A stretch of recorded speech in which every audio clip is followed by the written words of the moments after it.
Da última oportunidade, nós comentamos sobre a introdução que Jesus faz para falar e ensinar a respeito da oração dominical, ou seja, a oração do Pai Nosso.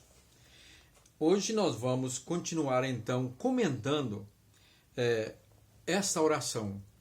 A oração do Pai Nosso não é para ser decorada e recitada de forma como uma reza, né?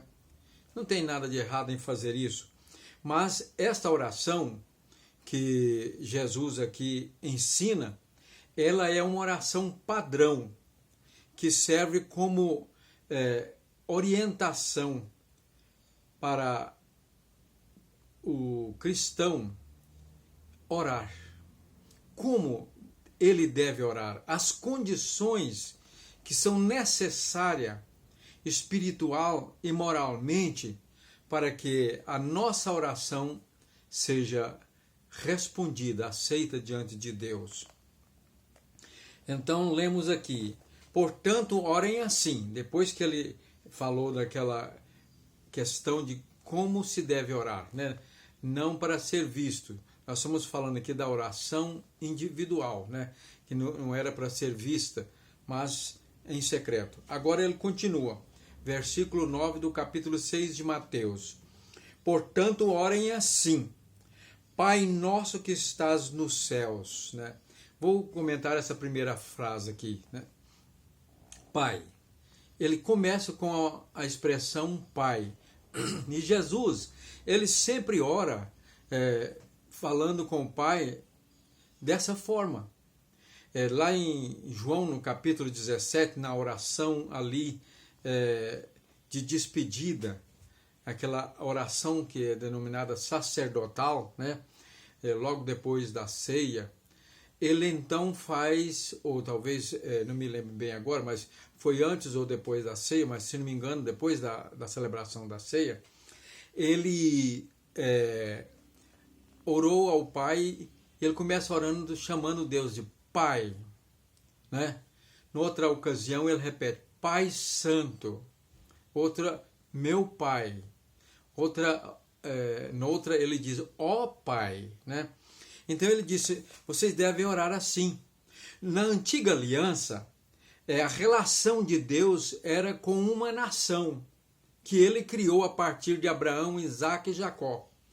E esse Deus que se revelou a essa nação quando sai do Egito é Yahvé, o Eterno, que quer dizer eu sou o que sou, o Eterno, né? O Ser Eterno, que criou a abreviatura do tetragrama Yahvé, né? Que nas Bíblias hoje atualizadas, né?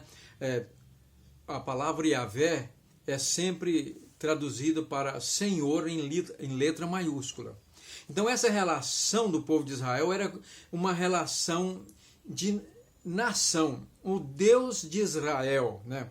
E que essa nação que surgiu a partir de Abraão, e sempre dizia o Deus de Abraão, de Isaque e de Jacó. Na nova aliança, essa relação agora é de família.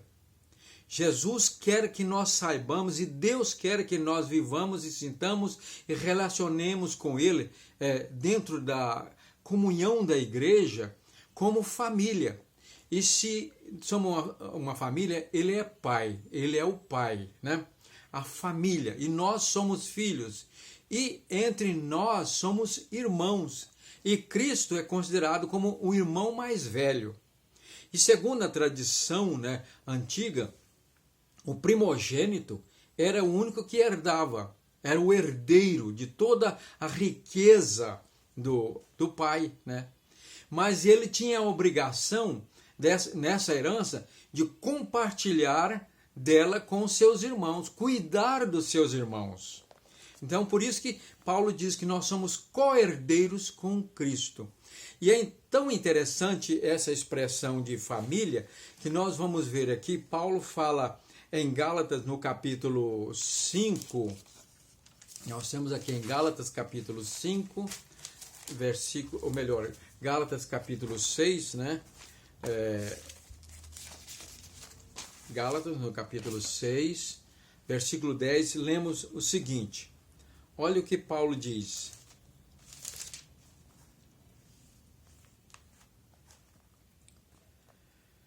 Por isso, enquanto tivermos oportunidade, façamos o bem a todos, diz Paulo, mas principalmente aos da família da fé. Então, a família da fé, a igreja é a família de Deus, né? E ele reforça isso mais em duas ocasiões. Em Efésios capítulo 2, versículo 19, ele diz o seguinte, olha, assim vocês não são mais estrangeiros e peregrinos, mas concidadãos dos santos e membros da família de Deus, né? Começando aqui em Gálatas capítulo 2, versículo 19. Repito, assim vocês não são mais estrangeiros e peregrinos, mas concidadãos dos santos e membros da família de Deus. E em Gálatas 3, versículo 14 e 15, olha o que Paulo diz, né? Por esta razão, eu me ponho de joelhos diante do Pai, de quem toda a família nos céus e na terra recebe o nome. Toda a família, né? A família de Deus.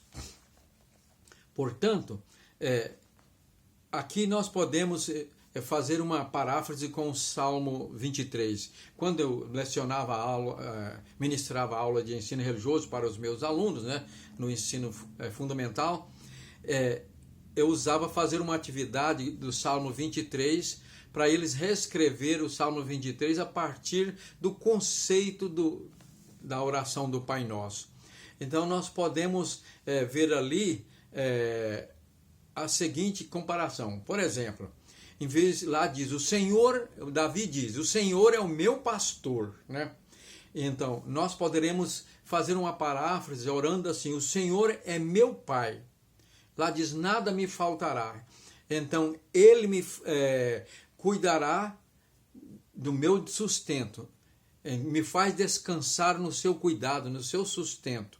E lá diz também, leva-me para junto das águas tranquilas e refrigera minha alma. Podemos dizer o seguinte, na sua paz, a minha alma descansa, né? Tranquila. E também diz, guia-me pela vereda da justiça por amor do seu nome. Poderemos parafrasear, na sua graça, ele me conduz na sua vontade. E assim poderemos fazer essa paráfrase. Então, hoje, nós temos esse conceito mais de intimidade. Davi considerava Deus como pai, ou melhor, como pastor.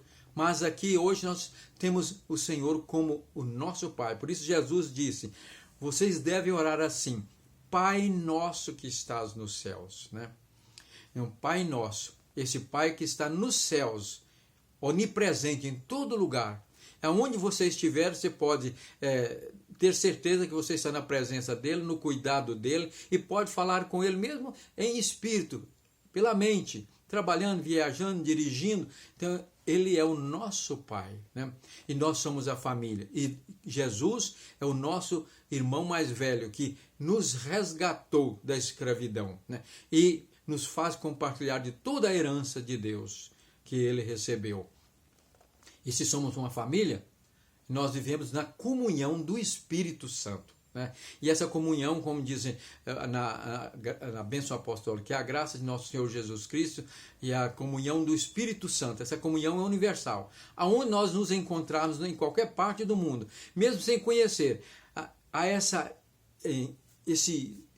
comunhão mística que nos revela que aquela pessoa é irmão, faz parte da família de Deus. E logo não podemos viver em inimizade e ter paz uns com os outros. Se andamos na luz, como ele está na luz, temos comunhão uns com os outros, porque somos a família de Deus.